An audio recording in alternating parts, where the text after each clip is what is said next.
사랑하는 뉴욕의 모든 성도님들, 또 우리 목회자님들, 주님의 이름으로 환영합니다. 오늘 정말 귀한 손님이 이 늦가을에 찾아오셨습니다. 우리 워싱턴 중앙장로교회 담임 목사님으로 계시는 이웅열 목사님 이 자리에 모시겠습니다. 여러분 큰 박수로 환영해 주세요.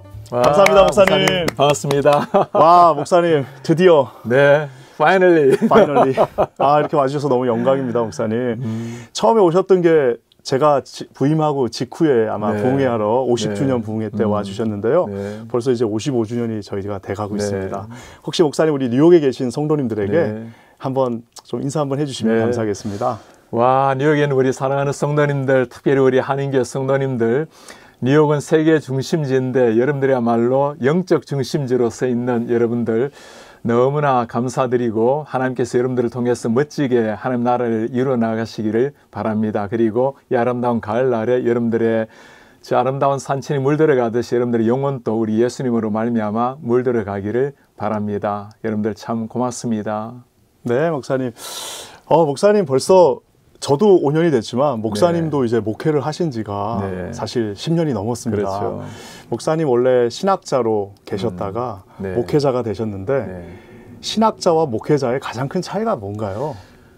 신학자도 목회자도 사실 하나님 앞에 동일하게 서 있는 한 신앙인이라 볼 수 있는데 신학자는 일반적으로 말하면 학문의 영역을 추구하는 사람이라면 목회자란 영혼을 돌보는 사람 이렇게 표현할 수 있는데 사실 신학자라 하더라도 영혼을 돌보는 목자의 심정으로 신학을 해야 되겠고 목회자라 하더라도 또 학문적 그런 배경 또 하나님의 말씀을 끊임없이 연구하는 연구자 그런 자세로 목회를 하기 때문에 사실 신학자나 목회자나 똑같은 하나님 앞에 그 삶 같아요. 그렇습니까? 제가 이 두 가지를 굳이 그래도 비교를 하자면 이전에는 책 읽을 시간이 많았는데 요즘은 사람 만날 시간이 많아졌습니다. 목사님 저기 워싱턴 중앙장로교회 부임하셔서 사실상 한 사람이라고 하는 특별한 어떤 뭐라 그럴까 목회 슬로건이라고 해야 될까요?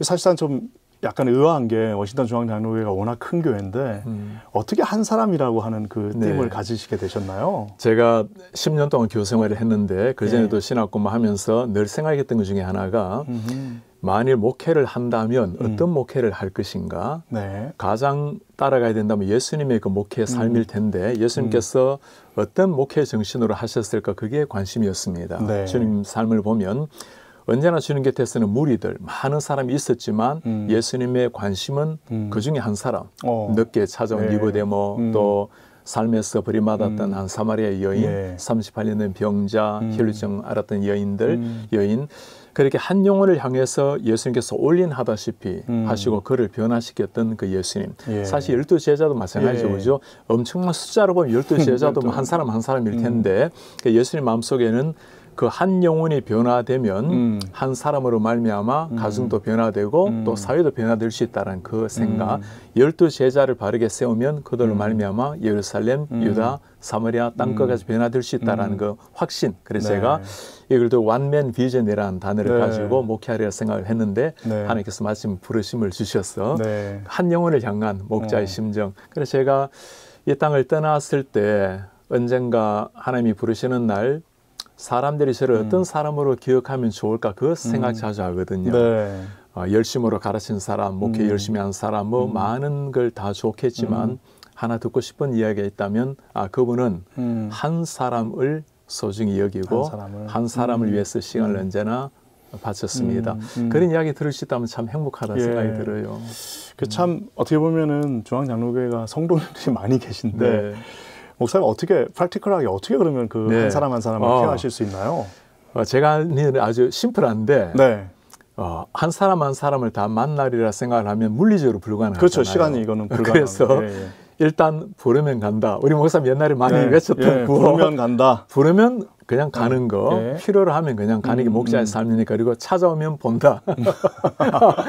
예약을 찾아온 사람도 많잖아요. 그렇죠. 찾아오시면 보면 되고 이메일 오면 열심히 답 나누고 또 문자 나누고 그리고 기도 부탁 오면 열심히 만나서 기도하고 또 주일에 기도 부탁을 많이 하잖아요. 맞아요. 얼마나 고맙습니까? 와주시니까. 그럼요. 평일에 오면 긴 시간을 보내야 되고 또 주일에 오면 다들 humble 마음으로 목사님 설교 준비하셔야 되는데 예배하셔야 되는데 잠시만 뵙겠습니다. 어쨌든 그냥 하나님께서 주시는 때때로 무슨 계획을 잘 세워서 한 사람 한 사람 만나려 생각하면 도저히 불가능하고 그냥 주어지는 대로 매 순간 원할 때 필요할 때 만나는 것. 와우. 심플합니다. 아주. 심플하긴 하네요, 목사님. 근데 목사님 또 한 가지 참 우리 중앙장로교회가 특별한 게 거기를 거쳐가는 목사님들마다 물론 저도 물론 그 중에 하나의 혜택을 많이 받았는데 참 좋은 교회, 건강한 교회, 또 어떻게 보면 필요한 교회. 무슨 담임 목사 제조기냐, 어떤 분들은 담임 목사 사관학교냐 이런 말까지 할 정도로 정말 선배님들부터 제 동료들 또 후배들까지 참 많은 담임 목사님을 보내셨어요.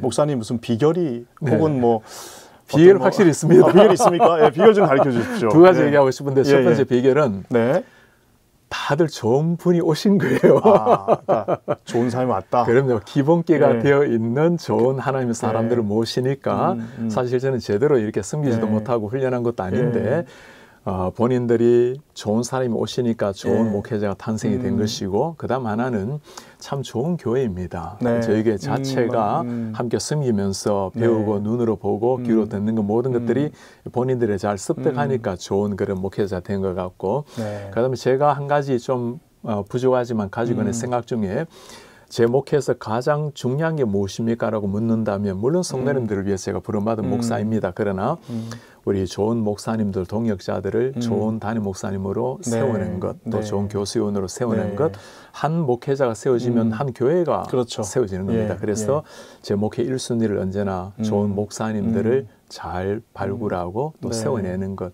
잘 못하지만 그것을 목적으로 삼고 있다 보니까 하나님께서 참 좋은 목회자를 세우신 것 같고 목사님이 증거입니다. 이 최고의 목사님 모시니까 최고 좋은 목사님이 탄생이 되는 거죠. 진짜 천방지축이었는데 가서 6년 동안 많이 깎였습니다.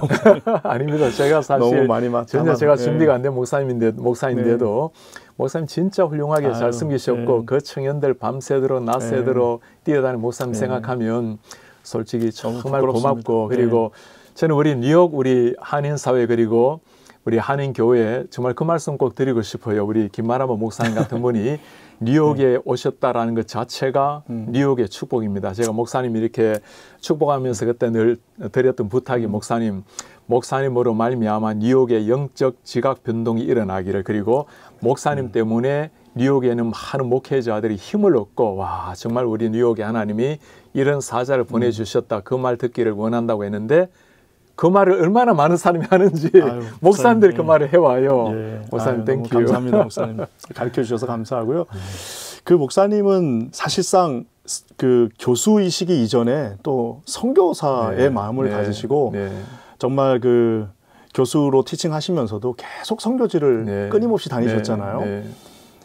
목사님 어떻게 선교적인 마인드를 교회에서 구현하실 수가 있으셨나요? 어떠셨나요? 제가 먼저 선교에 대한 그런 하나님 주신 마음은 본래 제가 예수님을 잘 몰랐던 시절에 선교 단체에서 훈련받다가 예수님을 만나게 되었어요. 그러다 보니까 저희 시대 때는 가든지 보내든지가 아니고 다 가는 겁니다. 보내는 거 옵션이 없어서. 그러니까 어떤 모습으로 가는지의 차이일 뿐이고 그런 마음으로 좀 한 시대 젊은 날 선교를 위해서 달려왔고 그리고 저도 역시 선교사의 삶을 두고 많이 기도를 했는데 제가 풀타임 선교사는 아니라는 게 확인이 되다 보니까 그냥 열심히 섬기는 것이라도 단기간으로 가서 섬겨야 되겠다는 생각을 하고 있고 그 다음에 우리 교회에 와서 사실 교회의 존재 목적이 다양한 사역을 합니다. 그죠? 모든 마지막 목적이라면 하나님께 영광을 돌리는 게 교회의 사명이겠지만 최고 영광이 뭐겠습니까? 하나님이 말씀하신 사명을 이루어드리는 거. 그럼 몇 것까지 복음 전하고 영혼 구원하고 이것이 우리 삶 속에서 이루어지면 그것이 삶의 선교가 될 것이고 또 나름대로 주님께서 허락하신 시간에 해외로 나간다면 또 해외 단기 선교가 될 것이고 그러니까 모든 성도님들의 삶 존재 자체가 선교적 삶이기 때문에 자연스럽게 선교적 교회를 꿈꾸는 게 마땅한 일이라 생각이 들고 또 저희 교회가 본래부터 그렇게 선교에 대한 열정이 있었어요. 맞습니다. 그러다 정말 보니 열정들이 맞습니다. 그래서 오히려 좀 말려야 될 정도. 제가 오히려 배웁니다. 대단들 하신데 정말 다양하게 북한까지 포함하여서 정말 귀한 사역들을 감당하시는데요. 목사님 어떤 면에서는 목사님은 또 목회자이기 이전에 설교학자이시잖아요. 네. 목사님 막상 또 설교를 가르치셨는데 네. 뭐 10년 넘게 우리 청신에서 가르치시다가 본인이 직접 또 설교자로 오시니까 어떠셨습니까? 저는 설교 교수가 설교하기 참 부담스럽겠습니다라는 이야기를 많이 듣습니다. 그런데 전혀 부담 안 스러워요. 왜냐하면 설교학 교수님들이 설교 못한다라는 소문이 너무 많기 때문에 혹시라도 설교 좀 은혜 받으면 하나님 은혜고 그냥 그러네요라 말하면 그 목사님도 잘 세우시는 일이 되는 것이고 그런데 설교학을 가르칠 때와 지금 설교할 때 차이가 하나 있다면 이전이나 지금이나 똑같이 하나님의 말씀을 증거하고 그 본문을 드러내는 것은 똑같은 일인데 또 뭐 본문 잘 드러내고 잘 적용하고 똑같은데 목회자를 하고 나니까 우리 스토리에 관심을 가지게 되었습니다. 그러니까 똑같은 하나님의 말씀이지만 이전에는 불특정 다수를 향해서 그냥 쏟아내었다면 예를 들면 주방장과 같은 마음으로 누군지 모르잖아요. 그렇죠? 그러나 맛있는 음식을 만들어내려고 하는 열정은 있지만 그렇게 불특정 다수에게 복음을 전했다면 지금은 우리 가족입니다. 그러니까 엄마가 만들어내는 밥 같은 설교. 그래서 우리 성도들의 스토리, 우리에게 들려지는 하나님의 말씀. 그러니까 목자적 관심이 설교에 더 비어진 것 같아요. 그렇군요. 목사님 특별히 강해 설교학을 또 가르치시고 또 어떻게 보면 해석학적 관심이 너무 많으시고 그러신데 이 이민교회에서는 목사님 이 설교학 사실상 저희가 지금 또 이민교회다 보니까 어떤 세큘러리즘하고 이런 자유주의의 어떤 엄청난 또 공격을 받지 않습니까? 맞습니다. 목사님 어떤 설교학자로서 또 강단을 지키시는 분으로서 어떻게 생각하십니까? 이민교회든 한인교회든 아마 공통적이라 볼 수 있을 텐데 지금은 참 시대가 많이 바뀌었습니다. 그렇죠? 기독교인들도 대사회적으로 많은 비난을 받는 시대가 되었고 또 젊은이들이 어린 심령들이 점점 교회를 떠나가는 이런 위기 상황에 놓여 있다고 볼 수 있는데 이민교회 같은 경우 예를 들면 2019년도에는 우리 한인교회가 약 3,500개 2021년도 코로나를 지나가면서 2019년도에 3,500개, 2021년도가 약 코로나 후에 약 2,800개. 그러니까 700교회가 문을 사라진 거죠. 문을 닫았다고 볼 수 있는데 지금은 아마 더 할지 모릅니다. 아마 사람의 눈으로 보면 굉장히 위기적인 상황이라고 볼 수 있는데 기독교가 위기 때문에 무너진 적은 없죠. 언제나 위기를 뚫고 비상한 게 기독교 역사인데 그런데 그냥 일어난 일은 아닙니다. 그렇죠? 그래서 이런 상황에 우리 성도님들도 목회자들도 참 많이 힘겨운 시대를 지나가고 있을 텐데 무엇으로 우리가 이 거대한 쓰나미 같은 위기를 뚫고 다시 한번 비상의 날개를 펼칠 것인가. 그때나 지금이나 변함없는 것은 역시 진리의 말씀입니다. 그래서 우리 목회자들은 철저하게 진리의 말씀으로 강단에 써야 되겠고 성도님들도 마찬가지로 하나님의 은혜를 믿고 하나님의 말씀대로 순종하고 살고자 하는 열정을 가지는 것. 사회 현상은 목사님 지금이 많이 위기고 어렵고 맞아요. 1세기만 하겠어요? 한국교회 일제시대만 하겠습니까? 6.25 때만 하겠습니까? 살만하죠, 그래도. 그럼요. 아니, 살만하죠. 죽이진 않으니까. 아니, 그럼요. 죽이진 않으 종교개혁가들 얼마나 많은 사람이 그 화영일체에 죽고. 태우진 않으니까. 맞아요. 그런 걸 생각하면 너무너무 좋은 시대예요. 오히려 이때야말로 오히려 다 사람들 마음속에 인류의 문명, 의학이 우리를 지켜주지 못하는구나. 그렇게 잘 살게 되고 특히 뉴욕에 얼마나 이 뛰어난 젊은이들 세상적으로 보면 물질적으로 모든 걸 누리는 이 시대. 그러나 끊임없이 다가오는 그 비어있는 공간. 이 누구도 채울 수 없는 공간. 그래서 오히려 이때야말로 정말 복음을 전하기에 가장 좋은 호시질이 아닌가. 그런 마음으로 소망 가지고 일어났으면 좋겠어요. 아멘.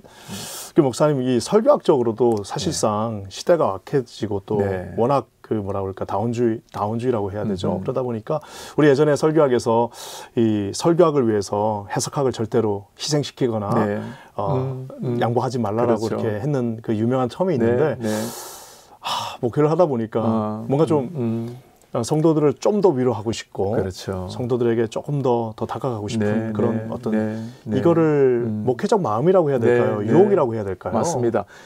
그건 유혹이 아니라 진짜 따스한 목회자의 마음입니다. 목사님 진짜 목자 되셨어요. 저 목자 됐어요. 맞습니다. 진짜 목자 되었습니다. 옛날에 그냥 치는 설교만 했는데 제가 아까 이야기한 게 그 설교학을 가르치는 시대와 지금의 하나의 차이가 있다면 우리 스토리란 말을 담아냈는데 아마 똑같은 이야기를 볼 수 있는데 목회자가 성도들을 품고 위로하고 네. 그들에게 뭔가 양식의 좋은 양질의 음식을 먹이려고 네. 하는 것은 유혹이 아니라 너무나 귀한 열정이고 네. 하나님이 오히려 원하시는 방향이라 볼 수 있는데 예. 중요한 것은 아까 말씀하신 것처럼 아무리 하나님의 말씀이 위로로 다가와야 되고 따스하게 다가와야 되지만 네. 그러나 말씀 자체를 왜곡시키거나 약화시키거나 그럴 수는 없는 거죠. 그렇죠. 예. 양질의 음식, 최고의 스테이크를 어떻게 하면 잘 썰어서 아주 먹기 좋도록 만들어내는가의 문제이지 스테이크를 무슨 아이스크림만 만들어서는 안 되잖아요. 그렇죠? 그래서 오히려 이 시대 가운데 많은 사람은 시대를 깨워야 되고 우리 잘못 걸어가고 있는 죄악 속에 있는 사람들을 호통을 쳐서 깨워내야 되고 이런 얘기를 많이 하지만 네. 필요합니다. 네. 그러니까 구약의 선지자와 같은 그런 포효하는 설교도 필요하지만 예수님의 삶을 가만히 보면 그런 날카로운 정의의 이름으로 예수님이 썼다면 제자들 다 쓰러졌어요. 다 사라졌을 겁니다. 목사님도 마찬가지, 저도 마찬가지예요. 우리 끝났습니다. 그죠? 그러나 예수님께서는 그 정의로운 칼날을 가지고 오신 분이 아니라 오히려 정의의 이름으로 죽어야 될 인간을 대신해서 당신이 사랑이란 이름으로 자비의 용서의 따스한 마음으로 오신 주님이라는 거. 그래서 그런 마음으로 양들을 품고 네. 예수님이 그 마음이 있었기 때문에 제자들 끝까지 품은 것 아니겠어요. 그래서 오히려 그런 따스한 마음을 가지고 본문을 잘 드러내는 것. 그러니까 어머니가 때로 회초리를 들지만 그 회초리가 성난 얼굴이 아니고 눈물이 있는 안타까운 마음이 배어져 온다면 자식들이 알죠, 그죠? 그렇죠. 그래서 목사님 그거는 마땅히 가져야 될 목자의 심정 같아요. 그 목사님 자꾸 이제 우리 뉴욕에는 목회자들도 많이 계신데요. 우리 설교학은 앞으로 어떤 형태로 교회를 섬겨야 될까요? 네. 목사님은 사실상 두 가지를 다 경험하셨기 때문에 아마 답을 줄 수 있는 적임자이신 것 같은데요. 아니 전혀 적임자는 못 됩니다만 그래도 기본적으로 원리적으로 말을 하는 거하고 좀 실제적으로 말을 나누자면 기본적으로 말하면 대부분의 설교학자들이나 또 지금까지 역사에 걸어온 설교라는 것은 또 성경도 그러하고 하나님의 말씀이 선포되고 그 말씀에 근거해서 삶의 변화를 추구하는 것. 바울의 설교도 똑같죠. 그렇죠. 앞에 하나님의 말씀이 선포되고 그러므로 남편이 이렇게 살고 종과 상제이 이렇게 살고 그러니까 진리의 말씀에 근거해서 삶의 윤리, 삶의 적용이 나오는데 종교 개혁가들 설교도 거의 비슷합니다. 그리고 오늘날 일반적으로 말하는 강의 설교라고 말하면 본문 해설과 적용이 균형 잡혀 나가는 것. 우리에게 말씀을 나누자면 이 두 가지 도식은 원리는 맞는데 자칫 잘못하면 이게 하나의 그냥 설교학이 되어버려요. 우리가 계속 지금 말하고 있는 것처럼 좀 딱딱해지죠. 당연하죠. 그래서 강의 설교가 교과서인데 목사님 교과서 좀 재미없잖아요. 그죠? 교과서는 교과서예요. 1등 하신 분들이 맞아요. 교과서에 충실했습니다. 1등은 피해야 됩니다. 재미없을 수 있어요. 여기에 아까 말씀드린 주방장이 아니라 1등 요리사가 아니라 엄마의 마음이 깃들여지려면 하나님이 말씀하신 뜻을 추구하는 것도 중요하지만 하나님이 지금 무슨 말씀을 하시려고 할까? 하나님 이 말씀을 통해서 우리에게 어떤 얼굴 표정으로 말씀을 전해주려고 하실까? 그리고 듣는 저 분의 삶 속에 깊이 들어가서 어떻게 들려질 것인가. 똑같은 스테이크입니다. 그렇네요. 아이에게 먹어요로 말하면 애 못 먹어요. 이가 없는데 할아버지 할머니 틀려가지고 못 먹어요. 아니 왜 저희 스테이크를 안 먹습니까가 아니라 그들에게 맞도록 갈아주든지 뭔가 아이들에게는 더 양념을 치든지 해서 양질 음식을 먹이는 이것이 우리 목회자들의 고민이 아닌가. 그래서 원리를 살려내되 삶 속에 어찌하든지 먹을 수 있도록 만들어내는 엄마가 되는 것. 와우. 엄마 설교학 점점 더 힘들어지는 것 같습니다. 차라리 모르고 할 때는 아니 이미 근데 목사님 보니까 그 마음이 충만해서 야 목사님 전에 강한용사 이 자리를 빌어서 우리 강한용사 형제님들 자매님들에게 정말 죄송한 마음을 전합니다. 참 그때 그냥 있는 대로 정말 아니, 목사님 막 던졌던 것 같습니다. 그게 목자예요. 목사님은 그 청년 시절에 청년들에게 맞는 엄마 모습으로 쓴 거예요. 참 그런 친구들도 있더라고요. 좀 저기 뭐랄까 독소리 듣고 싶다고 찾아오는 사람들도 있습니다. 목사님. 그리고 또 한 가지 목사님은 뭐 제가 제일 하여튼 놀라운 게 목사님 시인이시잖아요. 나는 하나님 목사님한테 좀 많은 걸 주신 것 같습니다. 그래서 정말 그 칼럼도 그렇지만 이번에 또 이제 사실상 수필집도 나오셨지만 또 시집 같죠. 그래서 어떻게 또 그거를 같이 목회자 좀 딱딱해야 되는 거 아닙니까, 목사님? 어떻게 이렇게 문학적인 소양까지 저는 뭐 가지게 되셨는지. 신이란 말을 들을 만한 사람 못 되는데 제가 본래 전공이 영문학이고 또 대학원에서도 영시를 전공을 했습니다. 시를 전공을 했지만 사실 시를 잘 쓰지는 못하는데 제가 생각하는 시에 대한 생각은 누구나가 쉽게 그냥 읽을 수 있는 것. 제가 어렵게 쓸 줄 모르기 때문에 쉽게 읽고 공감이 일어날 수 있는 것. 깊은 어떤 은유를 통해서 하고 이렇게 무릎을 치는 경탄, 그거는 대시인이 하는 일이고 제가 지금 평범한 사람은 일반 사람들이 읽었을 때 가슴에 다가올 수 있는, 그리고 공감이 일어날 수 있는, 그리고 조금 더 삶을 아름답게 만들어낼 수 있는 것. 그래서 제가 책 제목이 사람마다 향기다인데 우리 속에 있는 소중한 하나님의 그 형상, 하나님께서 우리를 소중하게 만드시고 한 사람 한 사람 얼마나 하나님이 기뻐하시는데 우리도 사람을 바라볼 때 어떤 삶을 살아왔다 하더라도 다 나름대로의 그 눈물이 있고 스토리가 있고 그거 보면 다 아름다운 겁니다. 그래서 그런 눈으로 사람을 바라보게 되면 사람에 대한 존중이 일어나고 또 내 자신에 대해서도 거울을 바라볼 때 언제나 초라한 우리 모습에 눈물을 흘리지만 그러나 하나님이 이런 나를 소중히 여기셨다. 그 마음으로 자기 자신을 바라보면 나도 참 사랑스러운 존재라는 거. 그런 부족한 시이지만 그것이 삶을 좀 고양시키고 하나님 앞에 내 자신의 소중함을 깨닫게 한다면 그게 참 가치 있는 일이 아닐까 생각이 들어요. 벌써 칼럼을 500번을 얼마 전에 쓰셨어요. 500번, 그러니까 10년이니까 쉬지 않고 쓰셨으니까 500번을 쓰시고 또 시집을 내시고 또 수필을 내시고 또 연구도 게으르지 않게 하셔서 또 이번에 모든 목회자들에 대한 어떤 설교도 분석하시고 도대체 어떻게 이 모든 것들을 시간을 어떻게 혹시 다 활용하십니까? 저는 사실 시간을 좀 효과적으로 사용하지 못하는 사람입니다. 사람들은 굉장히 제가 오거나이즈가 잘 돼 있고 잘 이렇게 시간 배열도 잘한다고 생각을 하는 편인데 사실 저는 그러지는 못하고 그저 주어질 때 최선을 다하는 것. 계획을 잘 세워서 하나하나씩 그 계획을 만들어가기보다는 현재 제가 해야 될 그 일에 최소한 그래도 중요한 것, 먼저 해나가야 되는 일이 있겠죠, 그죠? 그걸 주어질 때 최선을 다하는 것이 그저 제가 하는 일이라 생각이 들고 시를 쓰기 위해서 따로 시간을 내거나 그런 것이 아니라 살아가다 보면 언젠가 떠오르면 그냥 그 자리에서 글을 쓰고 칼럼 같은 경우도 마찬가지로 지나다 보면 뭔가 하나님께서 주시는 마음이 있다고 생각이 들면 그때 적석에서 쓰기도 하고 목사님 그래서 항상 주변에 좋은 행정 목사님들이 지금까지 거쳐가신 좋은 행정 목사님들이 이 목사님이 어떤 그 집중해서 뭘 하시는 그 옆에서 항상 이렇게 잘 또 제 아내가 하는 말이 당신은 하나님과 아내와 부목사님 말씀 된답니다. 그렇습니다. 참 감사하네요, 목사님. 벌써 진짜 이렇게 10년의 긴 시간이 지났는데 목사님 뭐 사실 10년 정도 목회를 하셨으면 이제 어느 정도 목회가 무엇이다라는 느낌이 좀 오셨을 텐데요. 우리 후배 목사님들 위해서 한번 10년 목회하니까 이런 것 같습니다. 라는 거 한 번만 말씀해 주시면 어떨까요? 제가 사실 10년 목회 가지고 여러분들에게 목회가 이릅니다라고 말하기란 굉장히 어설픈 사람인데 그래도 10년 목회하면서 하나님께서 제게 보여주신 게 있어요. 누구나가 이 말을 쉽게 이해할 수 있는 거지만 저에게는 피부적으로 하나님께서 보여주신 것이기 때문에 나누고 싶은 게 있다면 목회는 하나님이 당신의 영광을 위해서 해나가신다는 거.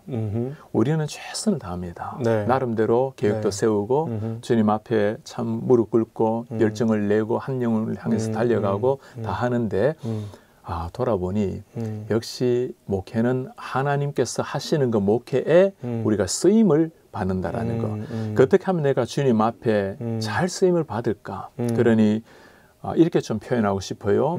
태양 같은 그 영광의 빛을 드러내는 일을 맡은 사역자들인데 우리는 달입니다. 태양은 빛이 나는 거고 달은 태양의 빛을 받아서 반사시키면 되는 일인데 너무 힘겹다 하더라도 너무 고민하지 마시고 주님 제가 부족합니다. 그러나 당신의 그 영광의 빛이 나를 통해서 우리 성도들에게 잘 전달될 수 있도록 그리고 내가 할 수만 있다면 구름 하나 없는 깨끗한 달이 되어서 당신의 영광을 잘 드러내기를 바랍니다.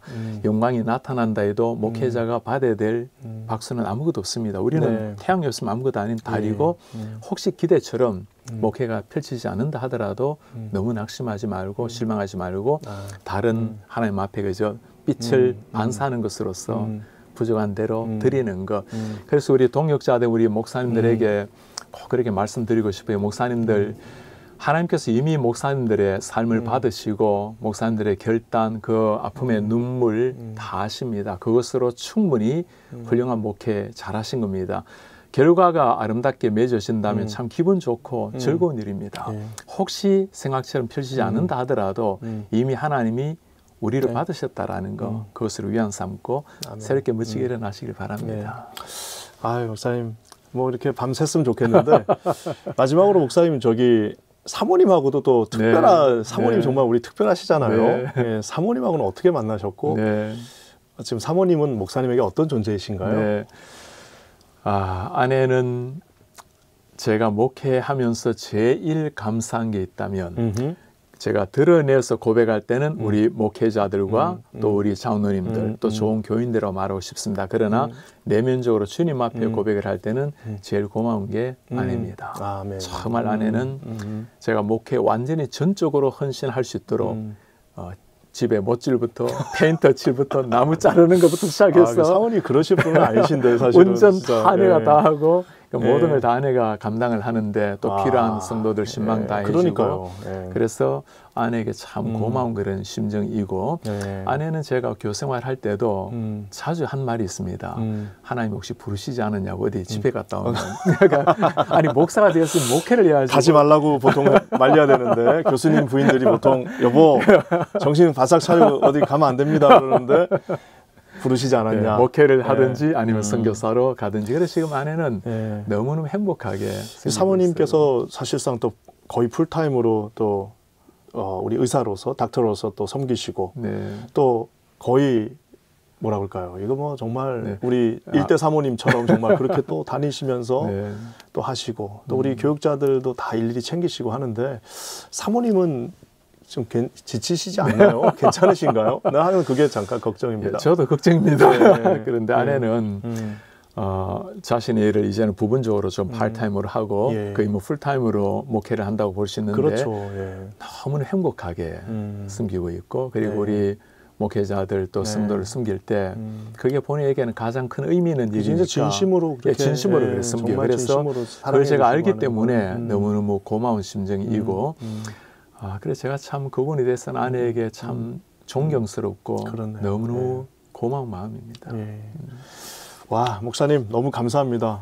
자, 우리 뉴욕에 계신 사실 뭐 워싱턴도 너무 이민 사회가 만만치는 않지만 우리 뉴욕은 정말 치열한 것 같습니다. 우리 뉴욕에 계신 목사님들 또 우리 성도님들에게 마지막으로 한번 위로해 주시면 감사하겠습니다. 우리 뉴욕에 있는 사랑하는 성도님들 참 어려운 시기를 지나가고 계시는 여러분들을 축복하고 하나님께서 여러분들에게 위로가 되기를 바랍니다. 성도님들 가장 어려운 순간에 다가오시는 분이 주님이십니다. 아무리 어렵고 힘들고 캄캄하다 하더라도 우리가 걸어가는 길은 끝없는 동굴이 아닙니다. 반드시 끝이 있는 터널을 지나는 겁니다. 가장 어려운 순간, 그 광야의 순간은 오히려 하나님께서 낮에는 구름 기둥으로 밤에는 불 기둥으로 우리를 인도하시는 그 순간이 될 것입니다. 그리고 마침내 우리를 빚으셔서 가나안 땅으로 인도하실 겁니다. 어떤 상황 속에서도 그 주님을 신뢰하면서 일어나기를 바랍니다. 삶이 아름답게 펼쳐지면 찬양할 것이고 때로 생각처럼 펼쳐지지 않는다 하더라도 심지어 감옥 안에서도 하늘을 향해 기쁨의 눈물로 하나님을 찬양했던 바울처럼 당당하게 일어났으면 좋겠어요. 그리고 그 모습을 바라보고 자라나는 여러분들의 자녀들은 여러분들의 삶 자체가 살아계신 하나님의 증거가 되어서 그 믿음을 아이들이 전수받게 될 것입니다. 그리고 여러분들의 삶을 통해서 우리 하나님은 최고의 영광을 받으시게 될 것입니다. 우리 귀한 동역자 된 우리 목사님들 참 힘겨운 시대를 우리가 지나가고 있습니다. 모두가 다 아는 바이고 사회적으로나 영적으로나 모든 게 다 그런 상황인데 그렇게 좀 말씀드리고 싶어요. 여러분들은 혼자가 아니라는 것, 우리 주위에 언제나 동역자들 함께 있기에 필요하다면 동역자들 함께 아픔을 나누고 또 기도하면서 함께 일어나길 바라고, 그리고 무엇보다도 우리 김만아바 목사님이 뉴욕에 계십니다. 저도 워싱턴에 있습니다. 언제든지 여러분들 도움이 필요하거나 상담이 필요하거나 의문이 있으시면 우리 김만아 목사님 찾아서 대화 나누시고 저에게도 항시라도 연락해 주시면 제가 함께 나누도록 하겠습니다. 그리고 이런 어려운 시기에 이때 우리가 정말 영적인 다시 한번 기계를 가지고 일어나서 이 뉴욕 세계 중심지 아닙니까? 영적 중심지가 될 수 있도록 여러분들이 일어나 주셨으면 좋겠습니다. 하나님께서 우리를 한 시대 한국이 아니라 이민자의 목회자로 세우셨을 때는 반드시 하나님께서 뜻하시는 바가 있을 것입니다. 그 하나님의 영광을 위해서 오늘 또 다시 한번 일어나셔서 멋지게 일어나는 우리 목사님들 되기를 바라고, 가장 어려운 순간에 십자가 지신 그 예수 그리스도 33살 그 젊은 나이에 나를 위해서 피 흘리신 예수님을 바라보면서 위로를 얻고 다시 한번 일어나서 멋지게 인생을 불태우는 우리 동역자들 되기를 바랍니다. 네, 목사님 정말 감사합니다. 우리 사랑하는 모든 뉴욕의 귀한 성도님들, 오늘 우리 귀한 목사님 우리 함께 했습니다. 목사님, 우리 마지막으로 한번 인사 한번 하고 끝냈으면 좋겠습니다. 네. 사랑하는 여러분, 우리 뉴욕의 모든 성도님들 감사합니다. 감사합니다. 사랑합니다. 감사합니다. 고맙습니다.